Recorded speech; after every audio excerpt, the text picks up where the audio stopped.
ओम शांति 17 जुलाई 2022 अव्यक्त महावाक्य पुनरावृत्ति 11 डिसेम्बर 1991 मुरलीर सारांश। सत्यता रूपी सभ्यता ही प्रकृत राजकीयता। सत्यता रूपी सभ्यता ही प्रकृत राजकीयता। आज बापदादा निजर श्रेष्ठ परिवार अर्थात निजर राजकीय परिवार को देखुछंती। सारा कल्प भितरे तुमे श्रेष्ठ आत्मा माने ही सबुठारे राजकीय अट। अनादि आत्मिक स्वरूप रे मध्य सबुठारु श्रेष्ठ राजकीय आत्मा अट एवं आदि स्वरूप देवात्मा रूप रे मध्य राजकीयता संपन्न राज्य अधिकारी तथा राजकीय परिवारर सदस्य अट। पूज्य रूपरे मध्य तुम भली देवात्मा मानकर केते राजकीय रीति रे पूजा अर्चना हेउछि जहाँकि अन्य कौनसी धर्मात्मा मानकर बा राजनेता मानकर एभली राजकीय रीति रे पूजा हेउ नाही। तेणु अनादि आदि एवं पूज्य स्वरूप एही तीनोटी जाक स्वरूप रे एही भली राजकीय अन्य केही भी नुहंती। काहींकि ना तुम मानकर पवित्रता ही राजकीयता अटे। एभली संपूर्ण पवित्र अन्य केही भी आत्मा सारा कल्प भितरे होई नाहंती किंबा होई परिबे नाही। कारण एहा पवित्रतार ही विशेषता अटे। सेथिपाई केवल देवात्मा मानक सम्मुखरे ही एही महिमा गायन करा जाउछि। आपण संपूर्ण निर्विकारी अटंती। अन्य कौनसी भी धर्मात्मांकर महिमारे एभली गायन होई न थाई। केवल देवात्मा मानकर ही श्रेष्ठ कीर्ति अर्थात श्रेष्ठ पवित्रतार ही कीर्तन होई थाई। अन्य कौनसी धर्म रे कीर्तन होई न थाई। तेबे वाद्य एवं संगीत द्वारा कीर्तन हेबार प्रथा केवल देवात्मा मानक भितरे ही अछि बा संगम जुगर शक्ति स्वरूप भितरे ही अछि। एहा संपूर्ण पवित्रता रूपी विधिर सिद्धि अटे। सेथिपाई तुम मानक भली आत्मिक राजकीयता अन्य कौनसी आत्मा मानकर नाही। तेणु जेकर एही भली पवित्रता रूपी राजकीयता केते परिमाण रे आसिलानी तेबे आत्मिक राजकीयतार सबुठारु श्रेष्ठ लक्षण हेला राजकीयता अर्थात वास्तविकता अर्थात सत्यता। जेपरि आत्मार अनादि स्वरूप सत्य अटे एवं सत्य अर्थात अविनाशी एवं सत। जेपरि बाबांकर महिमारे विशेष भावरे एही कथा गायन करुछंती जे सत्यम शिवम सुंदरम। सत्य ही शिव अटंती बा गॉड इज ट्रुथ अर्थात ईश्वरं को सत्य बोली कहि थांती। तेणु बाबांकर महिमा ही सत्यतार अटे। एही भली राजकीयता अर्थात वास्तविकता एही भली सत्यता जेउथिरे टिकिए भी कृत्रिमतार बा मिश्रणर अंश नथिबो। चाहे बाणी रे चाहे कर्म रे चाहे संबंध संपर्क रे कौनसी मिश्रण बा कृत्रिमता नथिबो। जहाको साधारण भाषा रे बाप दादा कहउछंती सत्यता।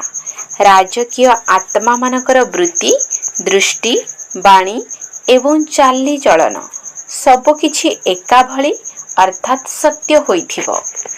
एपरि नुहे जे मनोवृत्ति रे गोटिए कथा थिबो एवं बाणी रे अन्य प्रकारर उपर देखाणिया व्यवहार करुथिबो। एहाकु राजकीयता बा वास्तविकता कुहा जीव नाही। आजिकाली बाप दादा पिला मानकर लीला को देखुछंती एवं सुनुछंती मध्य। केही केही पिला कथा को गोलिया मेसा करिबारे बा मन गढ़ा कथा सुनाइबारे बहुत चतुर अटंती। काहींकि ना द्वापर जुगरु मन गढ़ा कथा एवं गोलिया मेसा कथा बहुत सुनी आसीछंती। तेणु एही ब्राह्मण जीवन रे मध्य सेही संस्कार को प्रकट करि देउछंती। एभली सुंदर भावरे कथा को वर्णना करि देउछंती जहाँकि मिथ्या कथा को संपूर्ण सत्य प्रमाणित करि देउछंती एवं सत्य कथा को ମିଥ୍ୟା ପ୍ରମାଣିତ କରିଦେଉଛନ୍ତି।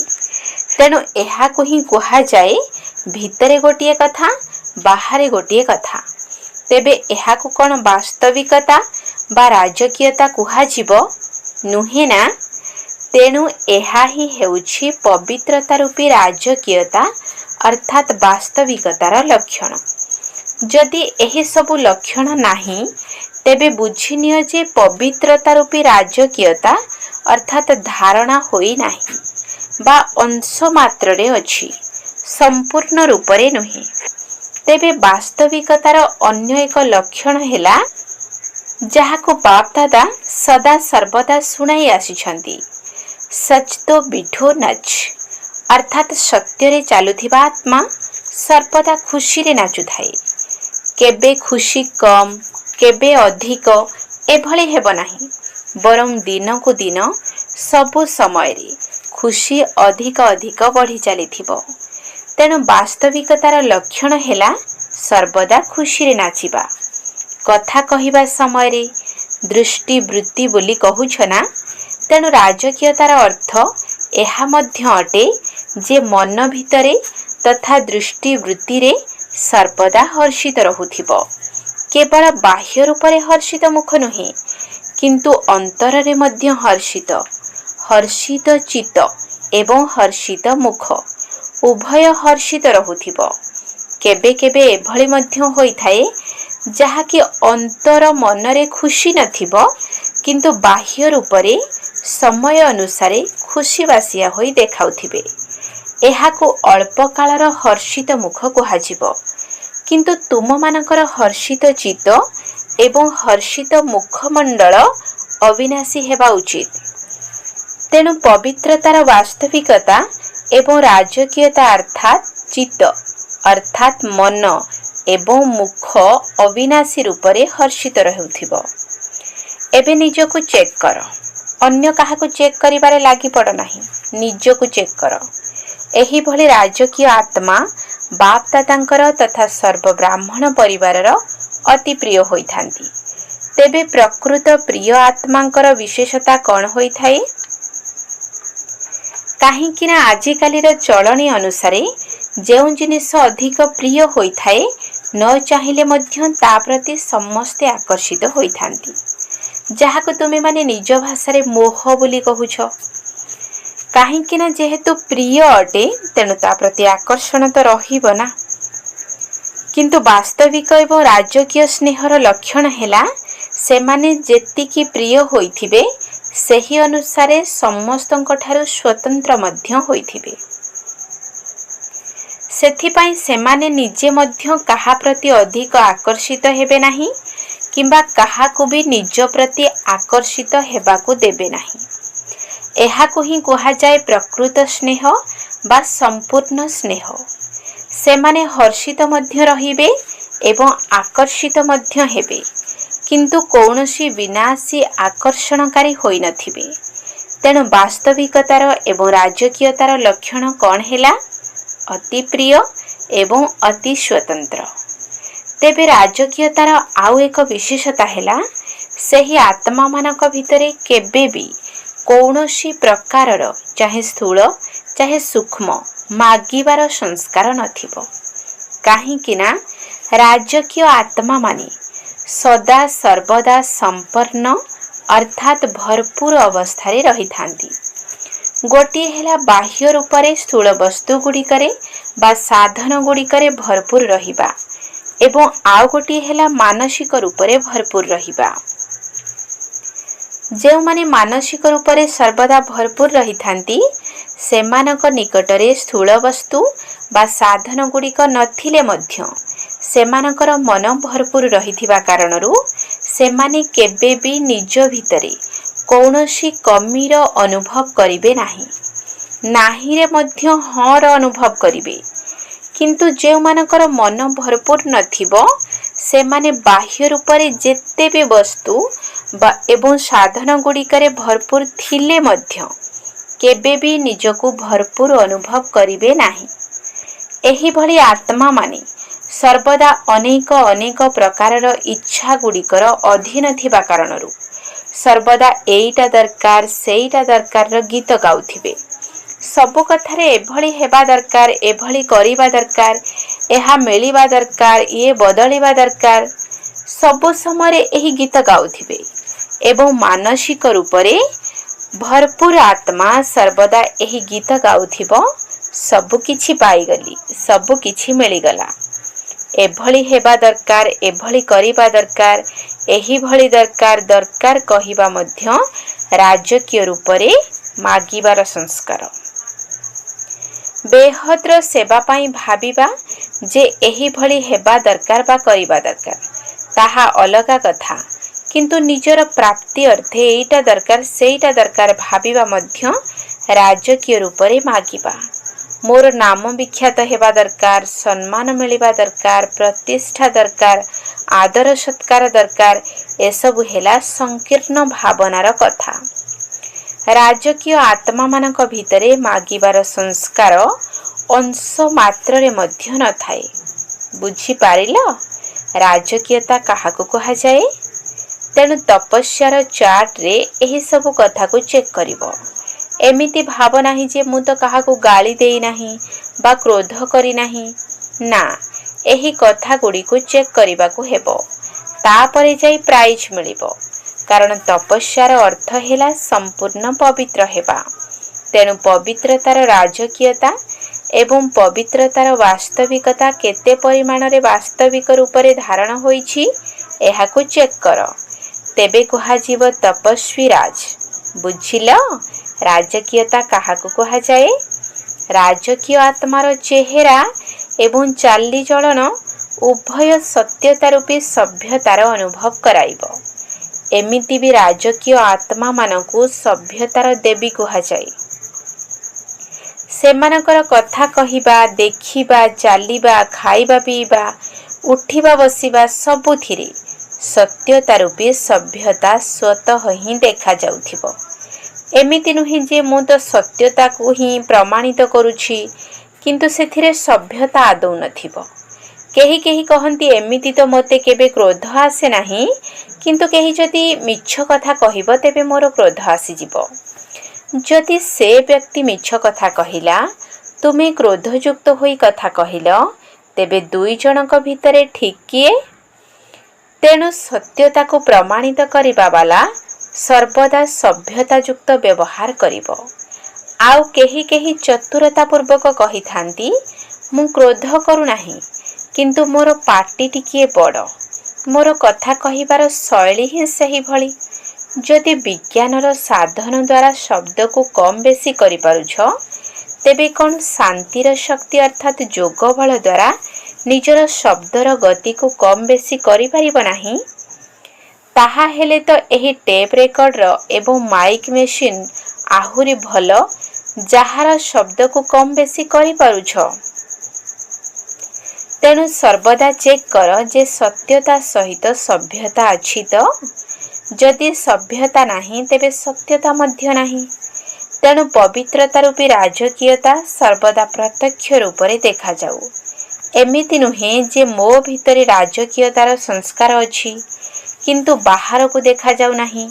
जदि भितरे अछि तेबे बाहरे मध्य निश्चित देखा जिवो, कारण सत्यतार राजकीयता को केही लुचाई पारिबे नाही। एथिरे गुप्तरे रहिबार नाही। केही केही कहंती आमे गुप्त पुरुषार्थी अटू, तेणु गुप्तरे रहुछु, किंतु सूर्य को जेपरि केही लुचाई पारिब नाही, सेही परि सत्यतार सूर्य को मध्य केही लुचाई पारिब नाही। ना कोनोसी कारण लुचाई पारिब, ना कोनोसी व्यक्ति। सत्य सर्वदा सत्य अटे। सत्यतार शक्ति सबुठारु महान शक्ति। सत्यता को प्रमाणित करने को चेष्टा करिले ताहा प्रमाणित हेबो नाही, कारण सत्यतार शक्ति को आपे आपे प्रमाणित हेबार योग्यता प्राप्त अटे।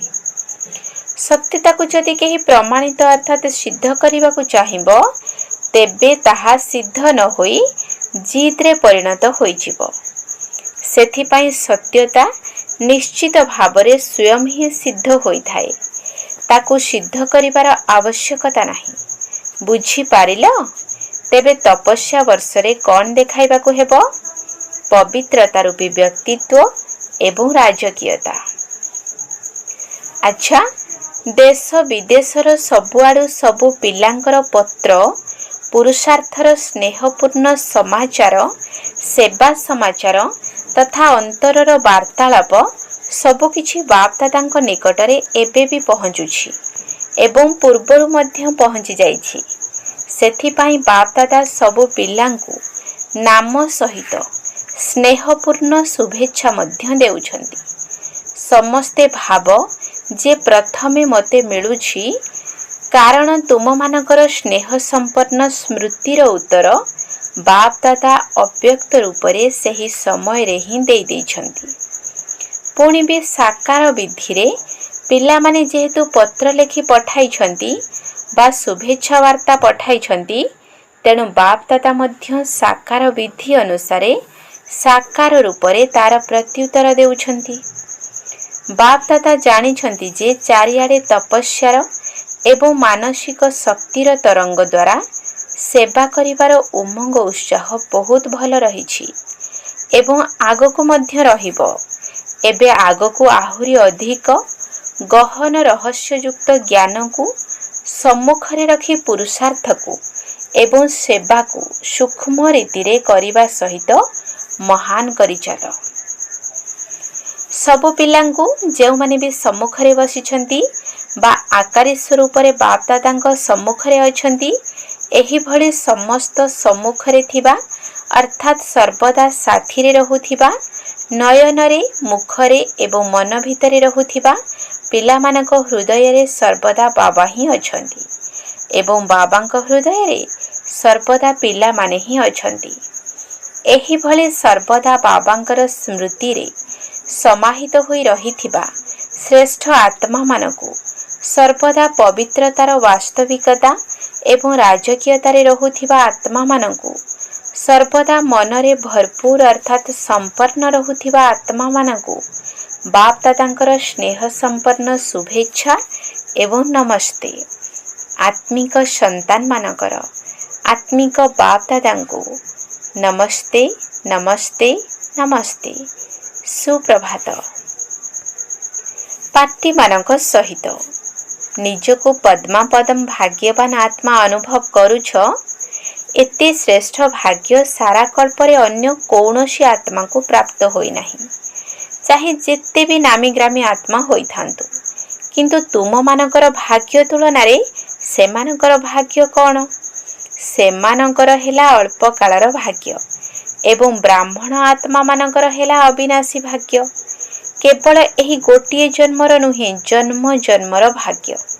बाबांकर संतान हेबा अर्थ भाग्यर अधिकार पैतृक संपत्ति रूपरे प्राप्त करिबा। तेणु अधिकार तो मिलीगला ना, संतानर अर्थ हेला अधिकार बा संपत्ति। तेणु सर्वदा अधिकारर निशा रहुछि ना केबे चढ़ुछि केबे खसी जाउछि। अधा कल्प तो तलकु ही खसी खसी आसिल, एबे कौन करिबो? चालिबो ना चढ़िबो ना उड़िबो? उड़िबा जिनिस मझिरे केउठी अटकी न थाए। जदि अटकी जीवो तेबे तलकु खसी पड़िबो। जदि एते कम समय मध्य टिकिए टिकिए अटकुथिबो, टिकिए उड़ुथिबो, तेबे लक्ष्य स्थल रे किपरि पहुँचिबो? सेथिपाई सर्वदा उड़ुथाओ। किंतु सबुबेले किए उड़ी परिबो? जे हालुका होइथिबो। तेणु समस्ते हालुका अटना ना शरीरर मनर संबंध संपर्कर बोझ रहिछि। जदि बोझ नाही तेबे अटकुछ काहींकी? कारण ओजनिया जिनिस सबुबेले तलकु आसीथाए एवं हालुका जिनिस उपरे रहिथाए। तुमे माने तो डबल लाइट अटना। बरदान मोर पणियार कमी को अर्थात अशुद्धि को समाप्त करी भरपूर तार अनुभव करुथिबा संपूर्ण ट्रस्टी हुओ। मोर पणियार कमी को अर्थात अशुद्धि को समाप्त करी भरपूर तार अनुभव करुथिबा संपूर्ण ट्रस्टी हुओ। जदि बाबांकर श्रीमत अनुसारे ट्रस्टी अर्थात निमित्त होई रहिबो, तेबे मोर घर गृहस्थ बा मोर सेंटर बोली भाबिब नाही। जदि घर गृहस्थरे अछ तेबे भी ट्रस्टी अट। जदि सेंटर रे रहुछ तेबे भी बाबांकर सेंटर नुहे कि मोर। सेथिपाई सर्वदा शिव बाबांकर भंडारी अर्थात धनर भंडार एवं ब्रह्मा बाबांकर भंडार अर्थात अन्न भंडार बोली मने कर। तेबे एही स्मृति द्वारा सर्वदा भरपूर तार अनुभव करिवो। जदि मन भितरे मोर पणिया आनिल तेबे भंडार हेउ बा भंडारी हेउ केउथिरे भी वृद्धि हेबो नाही। कौनसी भी कार्य जदि किछि कमी रहिछि तेबे एहार कारण हेला बाबांकर बोली भाबिबा परिवर्ते मोर पणियार त्रुटि अर्थात अशुद्धिर मिश्रण अछि। स्लोगान जदि बाबांको समान हेबाकु चाहुछ तेबे बुझिबा इच्छा करिबा एवं करिबा तीनोटीको समान कर। जदि बाबांको समान हेबाकु चाहुछ तेबे बुझिबा इच्छा करिबा एवं करिबा तीनोटीको समान कर। सूचना आज मासर तृतीय रविवार समस्त राजयोगी तपस्वी भाई भौणी माने संध्या 6:30 ठारू 7:30 पर्यंत विशेष योगाभ्यास समय मास्टर सर्वशक्तिमान शक्तिशाली स्वरूप स्थित होई सर्वशक्तिर महादान करने सहित दुखी आत्मा मानकर डाकरा शुणी उपकार करिबा हेबे। ओम शांति।